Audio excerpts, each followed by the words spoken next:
तर मित्रांनो तुमचं स्वागत आहे परत एकदा आपल्या ट्रेडिंग नॉलेज अँड सायकोलॉजी या यूट्यूब चॅनलमध्ये. आपण आज बँक निफ्टीचा ॲनालिसिस करणार आहोत की उद्याच्याला मार्केटमध्ये काय होणार आहे. त्याआधी काय करूया की सेबीचं न्यू रेग्युलेशन आले, काय म्हणतो मी, सेबीचं न्यू रेग्युलेशन आलेलं आहे ते आपण जरा एकदा पाहूया काय आहे.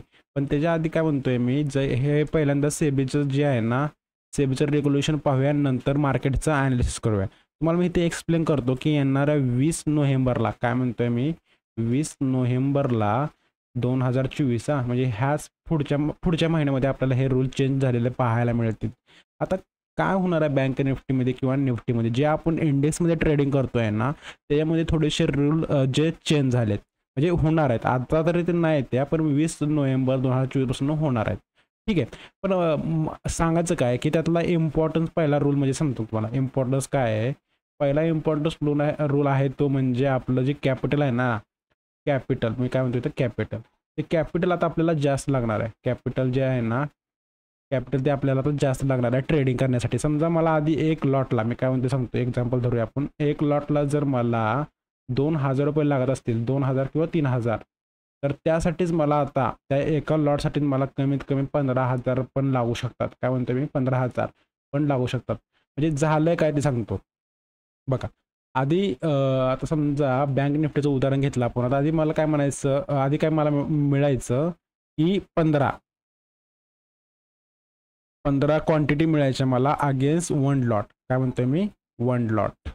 ठीक आहे. आता त्यांनी काय केलंय की आता त्यांनी केलंय की कमीत कमी ह्याला 50 केलंय. म्हणजे काय म्हणतोय 50, म्हणजे जी लॉट साईज आहे ना ती 50 केली, ती 1 लॉटची. काय म्हणतोय मी, 1 लॉटची. म्हणजे काय होणार, मला एक लॉट घ्यायचा असेल ना तर मला 50 क्वांटिटीचे पैसे द्यावे लागणार. आधी म्हणजे आता सध्या कसं आहे की 15 क्वांटिटीचे पैसे घ्यायचे आणि एक लॉट मी विकत घेऊ शकतो. म्हणजे मला लागणार कॅपिटल तेव्हा किती असतं, 2000 3000 असतं बाईंगच्या वेळी सांगतोय. सेलिंगला पण सेम कंडिशन झाले, सेलिंगला पण पैसे आता लागणार आहेत जास्त. आधी 1 लाख लागायचे सेलिंगला एक लॉटसाठी, त्यांना आता 2 लाख ते 3 लाख लागू शकतात. काय म्हणतो मी, 2 लाख ते 3 लाख लागू शकतात. जे 50, आता काय म्हणतोय मी, आता लॉट साईज त्यांनी काय केले आहे तीच लॉटसाठी, एक साईड लॉटसाठी आहे, पण त्यातली क्वांटिटी जी काय म्हणतोय क्वांटिटी काय केली त्यांनी वाढवले. म्हणजे 15चं त्यांनी काय केले 50 केले. म्हणजे समजून घ्या मला काय म्हणायचं आहे की जर समजा, आता एक्झाम्पल सांगतो तुम्हाला.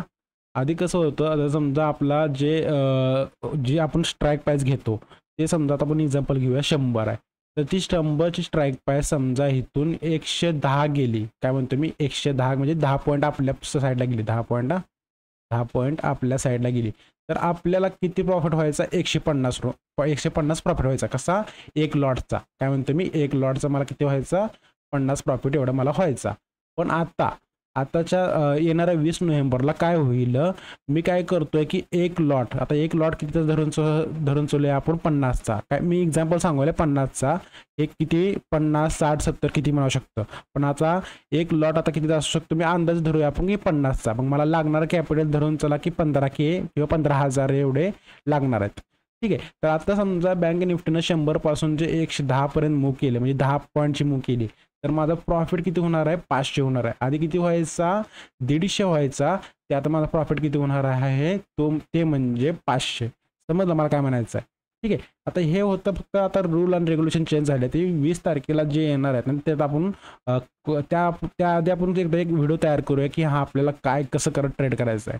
ठीक आहे. समजलं का, म्हणजे काय होणार आहे, फक्त आपलं जे कॅपिटल आहे ना तेवढंच पॉईंट होणार आहे की कॅपिटल जे लागणार होतं ना, ते कॅपिटल आता काय होणार आहे, इन्क्रीज झालं आहे. ठीक आहे. लॉट साईज म्हणजे लॉट साईजचं एक लॉट साईज आहे, फक्त त्याची क्वांटिटी साईज जी आहे ना, क्वांटिटी साईज त्यांनी ती इन्क्रीज केली आहे. ठीक आहे. आता आपण काय करूया, बँक निफ्टीचा ॲनालिसिस करूया. त्याआधी आपण काय बघूया की बँक निफ्टीमध्ये झालंय काय पहिल्यांदा ते बघूया. बघा, जी ट्यूजडेला बँक निफ्टीची एक्सपायरी झाली आहे. काय म्हणतोय, ट्यूजडेला बँक निफ्टीची एक्सपायरी झाली आहे. त्यामध्ये आपल्याला काय दिसतंय की मार्केटनं ट्राय केलंय वर जायचं. काय म्हणतोय, जे ट्राय केलंय ते 53,200 वर जायला ट्राय केलं, पण वरून नंतर मार्केटनं काय केलंय, सेलिंग आलेलं आहे. काय म्हणतोय, सेलिंग आलेलं आहे हे दिसते आपल्याला. म्हणजे मार्केटमध्ये सेलर आहेत. काय म्हणतोय मी, मार्केटमध्ये आता सेलर आहेत. ठीक आहे. आता जे बायर असतात ना, आधी कसं होतं ही कंटिन्युअस ट्रेंड आपल्याला पाहायला मिळत होते, तसं आता राहणार आहे. कारण का महत्त्वाचा पॉईंट लक्षात ठेवा. आपण एक मिनटं बघा, ही जी आहे ना, आता आपण इथून काय करू, ही ड्रॉ करू, एक लाईन ड्रॉ करू. ठीक आहे. मार्केटनं समजा हे ब्रेकआउट दिलं, त्याचं मार्केटनं आता काय केलंय की हाफ रिकवर केले. काय म्हणतोय हाफ. आता इथं असलेच ते गोष्ट वेगळी होती की बायर अजून आहेत, पण आता सध्याच्या कंडिशनमध्ये काय आहेत, बायर पण आहेत आणि काय आहेत, सेलर पण आहेत. म्हणजे बोथ आर प्रेझेंट. काय म्हणतोय मी, बोथ आर प्रेझेंट. बायर पण प्रेझेंट आहेत आणि सेलर पण प्रेझेंट आहेत. आता मार्केटला डिसाईड करायचं आहे की वर जायचं आहे, मार्केटला डिसाईड करायचं आहे वर जायचं आहे की खाली जायचं. आता हे डिपेंड कसं कुणावर राहणार, ज्यानं जास्त स्ट्रॉंग स्ट्रेंथ लावेल त्याच्यावर डिपेंड राहणार. आता फक्त रिझन आता बघा, मार्केटला जर क्रॅश करायचं असेल, काय म्हणतो मी, क्रॅश, मार्केटला जर क्रॅश करायचं असेल ना, तर त्यानं आहे ना आता उद्याच्या दिवशी असं पॉज कॅन्डल किंवा इथून नंतर रिकवर नाही केलं पाहिजे. काय म्हणजे क्रॅश जर व्हायचं असेल तर, जर मार्केटला उद्याच क्रॅश व्हायचं असेल ना, तर मार्केट पहिली गोष्ट म्हणजे जी टू डेचं लो आहे ना, टू डेचं लो ब्रेक करून डायरेक्ट खाली येईल जर मार्केटला क्रॅश व्हायचा असेल तर. क्रॅशचा अर्थ कारण की 3 दिवसामध्येच बघा इथं आपल्याला एवढी मुवमेंट पाहायला मिळेल. आणि आपण म्हणलं होतं की ह्या वीकमध्ये 52,000चं टार्गेट पण पाहायला मिळेल आपल्याला. काय म्हणतो मी, 52,000चं टार्गेट पण पाहायला मिळेल. ठीक आहे. पण आता बघा की आपण काय करूया, जरा लेवलचं अनालिसिस पहिल्यांदा करूया. लेवलमध्ये सांगतो मला बाईंग. आता आपल्याला जास्त करून फोकस बाईंगवर करायचं आहे का सेलिंगवर करायचं आहे ते पण आपण चेक करूया. ठीक आहे. आता बघा की उद्याच्या आपल्याला इथे 2 लेवल तयार झालेत. आधी सांगतो मी लेवल कुठल्या कुठल्या. लेवल बघा, ही एक लेवल आहे म्हणजे किती, 53,200. मी इथं लिहितो तुम्हाला किंवा ते दाखवतो. 53,200 एक महत्त्वाची लेवल तयार झाली आहे. आणि दुसरी म्हणजे जी आहे ती म्हणजे 52,800. काय म्हणतो मी, 52,800 ही 2 लेवल तयार झालेले आहेत. आता बघा, मार्केट जर ओपन जर समजा, मी काय म्हणतोय, ओपन जर समजा ह्याच झोनमध्ये होत असेल, ठीक आहे, ह्या झोनमध्ये होत असेल आणि महत्त्वाचा पॉईंट, जर आणि मार्केट जर ब्रेकआउट, लक्षात ठेवा, काय म्हणतो मी, ब्रेकआउट फेल्युअर देत असेल, काय म्हणतोय मी, ब्रेकआउट, लक्ष द्यायचं, ब्रेकआउट फेल्युअर होतं का, काय म्हणतोय, लक्ष द्या, ब्रेकआउट फेल्युअर होतं का, तेव्हा तो आपल्याला सेलिंगची पोझिशन घ्यायची आहे. काय म्हणतो मी, सेलिंगची पोझिशन घ्यायची आहे. कुठं, ह्या झोनमध्ये, जी तुम्हाला झोन सांगितलं ना, ह्या झोनमध्ये कुठं ब्रेकआउट फेल्युअर होते का, हे एवढं चेक करायचं. जर 53,200च्या वर सक्सेसफुली ट्रेड करायचं तर आपल्याला नाही मिळणार, पण ह्या झोनमध्ये कुठेतरी मिळत असेल तर तुम्ही ट्राय करू शकता. पहिलं टार्गेट तुमचं कुठलं राहील, 52,800, आणि नंतर तुम्ही ट्रेलिंग करून खाली 52,000 पर्यंत पण येऊ शकता. काय म्हणते मी, 52,000 पर्यंत पण येऊ शकता. चला आता आपण काय बघूया की पहिल्यांदा समजा उद्याच्याला मार्केट कसं ओपन होतं बघा, आपण जरा अनालिसिस करू. जर समजा पहिली कंडिशन आपली रेग्युलर प्रमाणे तर फ्लॅट ओपन होत असेल, काय म्हणतो मी, फ्लॅट, ठीक आहे, मार्केट जर फ्लॅट ओपन होत असेल तर आपल्याला एक चान्स आहे की आता उद्याचं पण डेमध्ये आपण कॅप्चर करू शकतो की बिग मूव किंवा आपल्याला पॉईंट तर मिळणार. पण कधी, जर मार्केट टुडे म्हणजे 52,800च्या खाली ट्रेड करत असेल, काय म्हणतो मी, 52,800च्या खाली ट्रेड मिळत असेल आणि तुम्हाला कन्फर्मेशन एंट्री मिळत असेल तर तुम्हाला काय मिळेल, एक बिग टार्गेटसुद्धा पाहायला मिळेल. आणि ते म्हणजे 52,000 ते 52,200 हे सुद्धा आपल्याला टार्गेट इथं पाहायला मिळेल. जर फ्लॅटमध्ये एस्टरडेचं म्हणजे जे ट्यूजडेचं लो आहे ना ते ब्रेक करत असेल तर. काय म्हणते, समजलं, पहिली कंडिशन फ्लॅटची तुम्हाला समजली असेल काय म्हणतोय मी, ठीक आहे. पण फ्लॅट झाल्यानंतर ब्रेक करणं गरजेचं आहे. आणि समजा फ्लॅट झाल्यानंतर मार्केट जर समजा 52,000 म्हणजे 53,000च्या वर ट्रेड करत असेल, 53,000 वर ट्रेड करत असेल तर आपल्याला एक काय करायचं आहे की ब्रेकआउट फेल्युअर होते का हे चेक करायचं आहे. आणि जर होत असेल तर तवा एंट्री घ्यायची आहे. आणि वरचं रजिस्टन्स आपला मी तुम्हाला सांगतोय की 53,200 हा एक रजिस्टन्स झालेला आहे. जेव्हा मार्केट ह्याच्या वर सक्सेसफुली ट्रेड करत असेल, 53,200च्या वर सक्सेसफुली ट्रेड करत असेल, तेव्हा आपल्याला कुठंतरी एक वरच्या साईडला मुवमेंट पाहायला मिळेल. आणि तिथून नंतर मग आपल्याला जर कुठंतरी सेलिंगची डायरेक्शन मिळेल तर आपण परत सेलिंग करू शकतो. पण ह्याच्यावर सक्सेसफुली ट्रेड करणं गरजेचं आहे. नाहीतर आता सध्याच्या कंडिशनला मार्केट जे आहे ना ते सेलरच्या कॅप्चरमध्ये का, कारण की बघा इथे एक ऑलरेडी रजिस्टन्स तयार झाला आहे. काय म्हणतो, इथं ऑलरेडी एक रजिस्टन्स तयार झाला आहे इथं, ठीक आहे, रजिस्टन्स तयार झालेला आहे. आता दुसरं म्हणजे समजा, ठीक आहे, आता मार्केटने समजा उद्याच्याला गॅप अप ओपन केलं, मी काय म्हणतो गॅप अप, ठीक आहे, आपण इथं लिहितोय मी गॅप अप.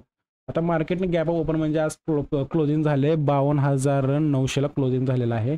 गॅप अपचा अर्थ असा आहे की मी काय म्हणतोय 53,200च्या वर म्हणतोय मी, 53,200 किंवा 53,100च्या वर जरी ओपन होत असेल आणि तिथं सस्टेन होणं गरजेचं आहे. काय म्हणतोय मी, सस्टेन राहणं गरजेचं आहे. काय म्हणतो ते राहणं गरजेचं आहे. जर राहत असेल आणि ब्रेकआउट आणि परत नंतर ब्रेकआउट सस्टेन होणं ठीक आहे, पण तिथून जर ब्रेकआउट देत असेल तर आपल्याला 53,200 वर एंट्री घ्यायची. कारण की इथं कसं आहे, गॅपअप झालं म्हणजे इथून मार्केट समजा त्याचा म्हणजे अजून चान्स आहे.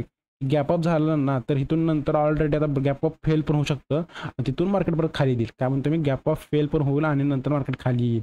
त्यामुळं गॅप अप झाला तर चेक करा मार्केट इथं सस्टेन होते का, राहते का. राहत नसेल तर तुम्ही सेलिंगची एंट्री घेऊ शकता. पण कुठं 53,200च्या वर जर जात असेल तर आपल्याला एक एंट्री मिळेल. पण तिथून जर समजा 53,200च्या वर जात असेल तर एंट्री मिळेल.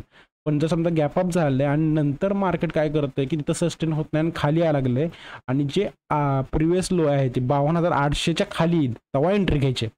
काय म्हणतो मी, कधी एंट्री घ्यायचे 52,800च्या खाली. कारण की जर समजा तुम्ही इथं गॅप अप झालंय आणि काय करताय की इथंच कुठेतरी एंट्री घेताय तर तेव्हा तुम्ही फसाल. कारण की परत नंतर मार्केट इथे येईल, इथं कुठं सपोर्ट घेऊन परत अजून वर जायचा प्रयत्न करेल. काय म्हणतो नीट लक्षात ठेवा.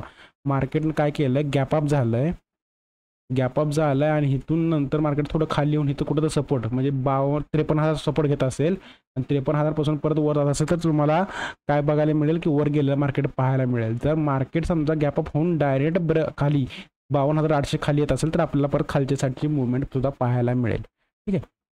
आणि तिसरा पॉईंट आहे तो म्हणजे समजा मार्केटमध्ये काय झालं की गॅप डाऊन. आता हे पण होऊ शकतं कारण की ऑलरेडी काय झालं की बायरने जे सेलर नाही ना प्रेशर देऊन म्हणजे पूर्ण सेलिंग करून कुठपर्यंत आणलं, त्याला जी ओपन प्राईस आहे ना त्याच्या जवळ आणून ठेवलेलं आहे.